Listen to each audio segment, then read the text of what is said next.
आज हम कर रहे हैं क्लास 8 का chapter 6 ratio and proportion assignment 6.2 का क्वेश्चन नंबर 17।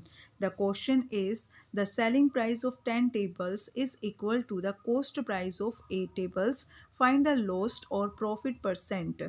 देखो बेटा, क्वेश्चन के अकॉर्डिंग हमें बताया गया है कि 10 टेबल्स का जो सेलिंग प्राइस है वो 8 टेबल्स के कॉस्ट प्राइस के इक्वल है। पहले हम अपनी इस बात को लिख लेते हैं according to question. According to question हमें क्या बताया गया है? Selling price of 10 tables is equal to cost price of 8 tables. 8 tables, ठीक है। तो कॉस्ट प्राइस ऑफ 8 टेबल्स, तो हम क्या करेंगे? Let the cost price of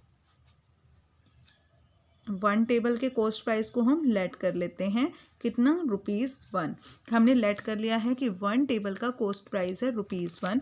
अगर 1 टेबल का कॉस्ट प्राइस ₹1 है तो 8 टेबल्स का कॉस्ट प्राइस कितना होगा? कॉस्ट प्राइस ऑफ 8 टेबल का हो जाएगा ₹8 और कॉस्ट प्राइस ऑफ 10 टेबल का कितना हो जाएगा? 10 टेबल्स का हो जाएगा ₹10, ठीक है।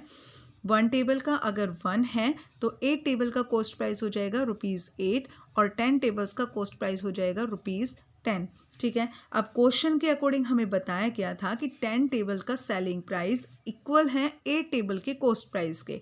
8 टेबल का कॉस्ट प्राइस हमने फाइंड किया है ₹8, तो यहाँ पर हम इसको इक्विटेट कर देंगे। हम यहाँ लिखेंगे selling price of 10 tables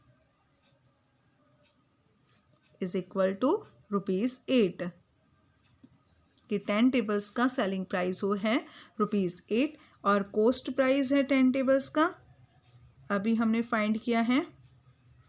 cost price of 10 tables is equal to ₹10। यहाँ पे लिखेंगे हम ₹10। देखो बेटा, सेलिंग प्राइस है 10 टेबल्स का ₹8 और कॉस्ट प्राइस है 10 टेबल्स का ₹10।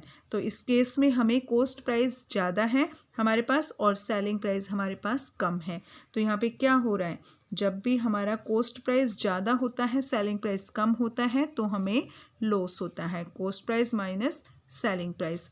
कॉस्ट प्राइस है हमारे पास 10, सेलिंग प्राइस है हमारे पास 8, तो हमें लॉस हो रहा है यहाँ पर ₹2 का, ठीक है। अब हम निकालेंगे अपना लॉस परसेंटेज। लॉस परसेंटेज निकालेंगे बेटा, उसके लिए हमारे पास फार्मूला होता है loss upon CP multiply 100। Loss हमने कितना फाइंड किया है? 2 फाइंड किया है और कॉस्ट प्राइस हमने फाइंड किया था अपना कितना?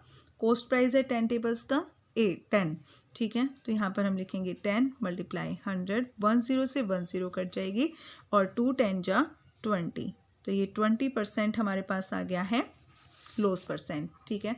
क्वेश्चन में हमें बताया गया था कि 10 टेबल्स का सेलिंग प्राइस 8 टेबल्स के कॉस्ट प्राइस के इक्वल है, तो हमने 1 टेबल के कॉस्ट प्राइस को ₹1 लेट कर लिया, तो 8 टेबल्स का कॉस्ट प्राइस हो जाएगा ₹8 और 10 टेबल्स का कॉस्ट प्राइस हो जाएगा ₹10। सेलिंग प्राइस, अब 10 टेबल्स का सेलिंग प्राइस 8 टेबल के कॉस्ट प्राइस के इक्वल है और 8 टेबल का कॉस्ट प्राइस है ₹8, तो हमारा 10 टेबल का सेलिंग प्राइस हो गया ₹8 और कॉस्ट प्राइस है 10 टेबल्स का ₹10, ठीक है। तो यहाँ पर हमें लॉस हो रहा है क्योंकि हमारा कॉस्ट प्राइस ज़्यादा है, तो हमें यहाँ पे लॉस हो रहा है। फिर हमने यहाँ पे अपना लॉस परसेंटेज निकाला, loss upon CP multiply 100। Loss percentage आ गया हमारे पास 20%, ठीक है बेटा। यहाँ पर हमारा क्वेश्चन ख़त्म होता है। अब हम मिलेंगे अपने नेक्स्ट वीडियो में and please subscribe my channel.